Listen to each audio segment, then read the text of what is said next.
Hey, boys and girls, apparently I'm live if Facebook is to be believed. So I'm trying out this new iPad to see how well this actually works. I recall when I used my old iPad, it went all crazy digital. I saw that Becky Rose had that weird thing happen as well.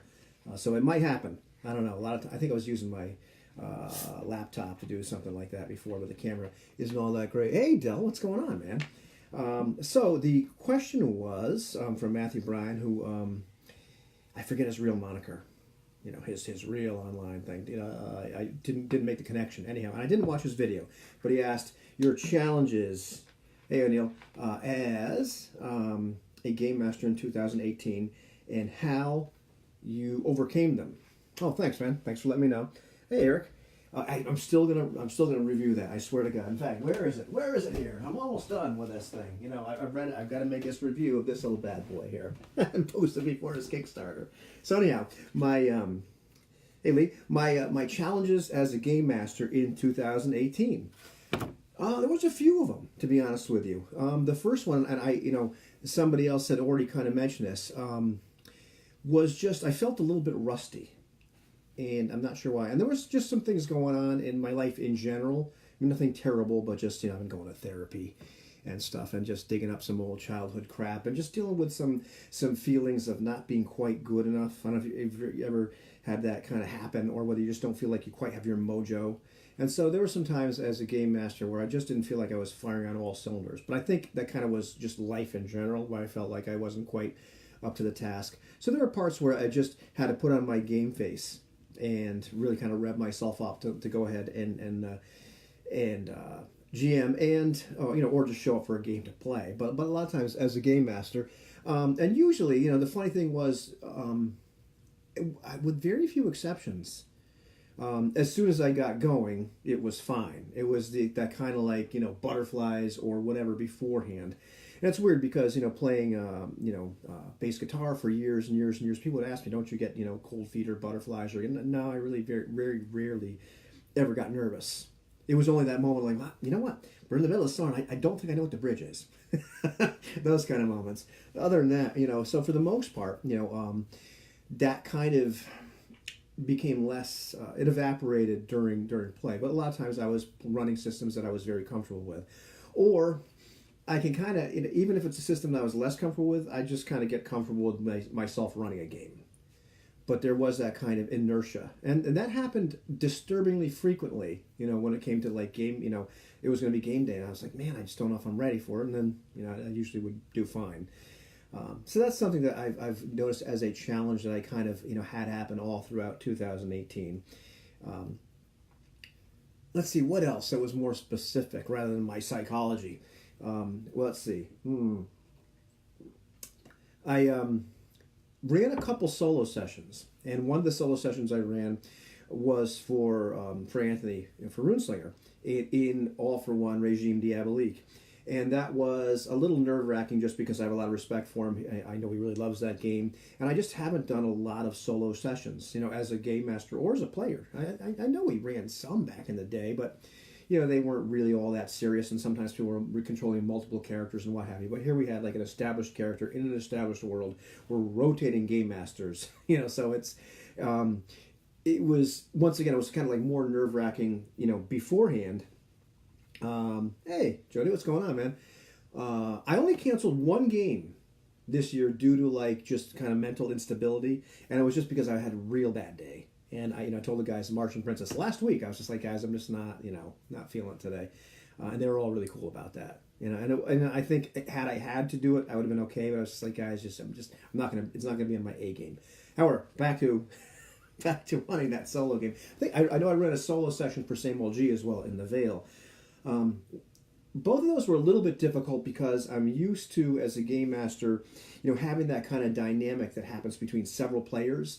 So it's not just I don't say pressure because that's the wrong word, but there's that impression of, well, okay, it's just this conversation between you and one player. There's a lot more responsibility. Whereas, when you have 2, 3 players, 4 players, a lot of the dynamic that happens in the game is between them. There's plenty of time. If you ever catch one of my Hangouts games where I'm running it, a lot of times I'm just sitting back and I'm just enjoying the heck out of myself, just kind of watching them, and every once in a while kind of push things a little bit more. So the solo session can be a lot more daunting. In actual play, it wasn't. Once again, it was pretty cool. It was pretty relaxed. In fact, that game with Anthony is one of the more relaxed games I've had. So once again, it was kind of that, I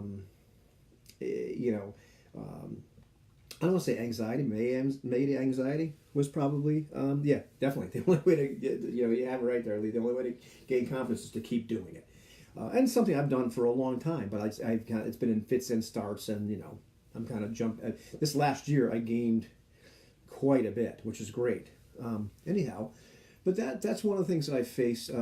Definitely, I've noticed like some of my deficits have become more glaring to me, and it's probably because I've played with so many other people that had so many other people run games, and sometimes my preparation can be lacking, or it's last minute sort of stuff where a lot of it's in my head, but then actually getting it down to the paper or whatever, and I don't mean prepping what's going to happen, but just certain facts or what have you. Sometimes I realize, I need to work on that, and so occasionally I had those moments where I was like, oh gosh, I wish I was more prepared.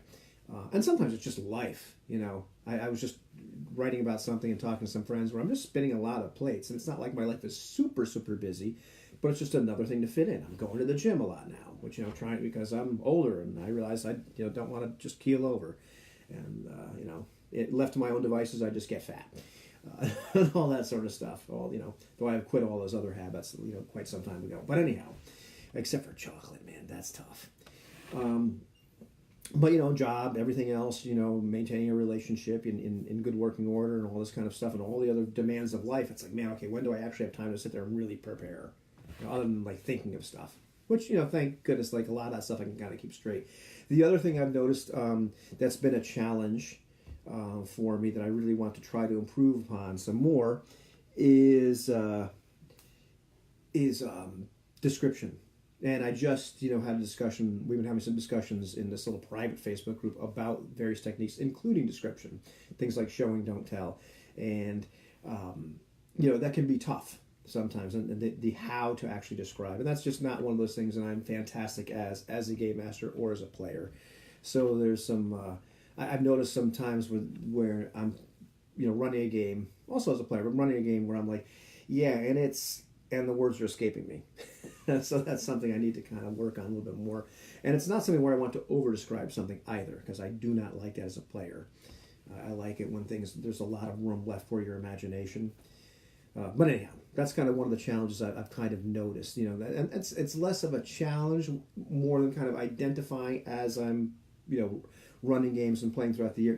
Right here, that's something I'd like to get a little bit better at. And sometimes it's simply, having somebody else run the game. Like, we're having a co-GM game, so we're taking turns. And, when this guy like Samuel G or whatever, runs the game, I'm like, man, he's really good at that. That's something I should learn how to do a little bit better because they're just really descriptive. All that sort of stuff. Taking an improv class. Yeah, we'll see.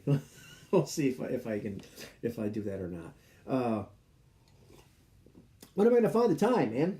It's really good. This Diet Coke with ginger and lime, pretty darn good. Not sure if it's as good as the lime Diet Coke, but anyhow, it's not Diet A&W root beer, which by the way is the official drink of All for One Regime Diabolique, except unless it's just A&W root beer. If you're Anthony, good stuff. Anyhow, but probably by far the biggest challenge, now that I've wasted your time with I don't have a timer to see how long this has been going on. The biggest challenge I've had as a game master in 2018, and fortunately I've had friends have this same challenge, is running Powered by the Apocalypse games. And I'm not saying they're bad, and I'm not saying that necessarily we're always doing it wrong, but just figuring out the nuances of how to really run one of those games. And I don't think it's just me. Depending upon the game, sometimes they can be a little bit... It's not even the games. Sometimes the games themselves can be a little bit vague. Hey, Antoine, what's going on? Mr. Lavoisier. Sometimes those games can be a little daunting to run compared to a traditional sort of game. I do enjoy them. I am planning to pursue more this year, almost as kind of a vendetta. But there's a lot of conventional wisdom about those games you kind of have to wade through to get to the truth, to get to like how they're intended to be played, how they're written. And a lot of times I need to go back and get the print version of Apocalypse World. I have it on PDF. I've read it 100 times. I kind of go back to that as kind of like the source document, because very often you find a lot of, I don't want to get contentious here, but you find a lot of wisdom on the internet where people say, well, this is how you're supposed to do this, and that's how you're supposed to do this, but you can't find backup for that in text. And sometimes it's been difficult. Unfortunately, I'm not the only guy that's had difficulty with this. We actually have a very long video where Same Old G and Runesinger and I are talking about running the Veil and the challenges that each one of us had running the Veil. The experiences we had playing the Veil. We have one more session to go, and just figuring out how to, because I think what happened to all of us was there were times when we felt like, powered by the apocalypse, we felt like as a game master we didn't know what to do in a certain situation. We'd read all the rules. We know what the GM moves are. We've read the principles and all of the agendas and everything else. But I think all three of us found ourselves in situations where we kept the gloves on a little bit too much. And, we kind of came to the conclusion that, we needed to take the gloves off a little bit more as a game master. Really kind of, hammer some stuff. A lot of times we, at least for myself, we found that I found that there were moments where I felt like I wasn't allowed to do something as a game master. And we were talking about it, Anthony and I were talking about especially this idea that we felt like it's almost like the game is asking us to be gravity, to really be pushing, the game world reality in a direction. And the players can respond to it and what have you and move off in their own directions. I don't want to get all esoteric on it and start arguing about the nuances of that. But the idea being... It's been a challenge, and it's something that I want to try some more this year, because I believe throughout the year I in particular made some mistakes, and mostly it was on the side of being putting the gloves on, not really taking the gloves off as a game master, not making as hard of a move as I'd like, to use PBTA parlance. So that's something I'd like to experience a little bit more. Don't dislike the games at all. There are things about them that are not my favorite, but that's been one of the bigger challenges. But I believe a lot of my resistance, a lot of the things that were holding me back from kind of following my instincts, because I believe a lot of those games, distill like best practices, was not from the text of the games themselves. It was from kind of the I'm going to say wisdom or folklore might be a better word of the conventional internet wisdom of how it's supposed to be played, and which time and time again, and I think I made a video or two about this. When you go back and look at the text of the games, you can't find it there. It's stuff that gets pushed by whomever. But anyhow, I don't want to get contentious. Those have been my challenges as a game master this particular year. Not too bad. It's been really cool. I've enjoyed playing a lot of different games. I've enjoyed running a bunch of different games. Probably one of the only other challenges, now that I've said I'm done, is when running new systems. Sometimes it's that moment where you realize I don't know the system quite as well as I thought I did, because we've come up upon this one little situation, and I'm not really sure what I'm going to do here. Not sure what I'm supposed to do here. But that's one of those things where like, I need to go back and read this a little bit more. But I've had that happen just as much as a player in some of these new systems as I have as a game master. So overall, not bad. It's been a good year for learning, and it's something that I'm still I've left the year with some goals or vendettas, if you will. Like, I think I've been doing this wrong a little bit. I want to try this way, or try to get it right. Been neat learning some different systems, playing with a lot of some people, playing with a great group, which is fun. And some of that was just like coalescing around who was going to stay and who was going to go, and who fit and who didn't fit, and all this kind of stuff, and juggling schedules and what have you. And some of it, like I started this whole video with, about 6 years ago, was, coming, being faced with, feelings of like every once in a while of inadequacy or feeling less than or just whatever. And that's, I don't think it has anything to do with gaming. It's just, the crap that's going on in my head lately, and some of which has just been brought up by all that crappy therapy stuff. So that's it. Overall, not such a bad year. But what about you? The end.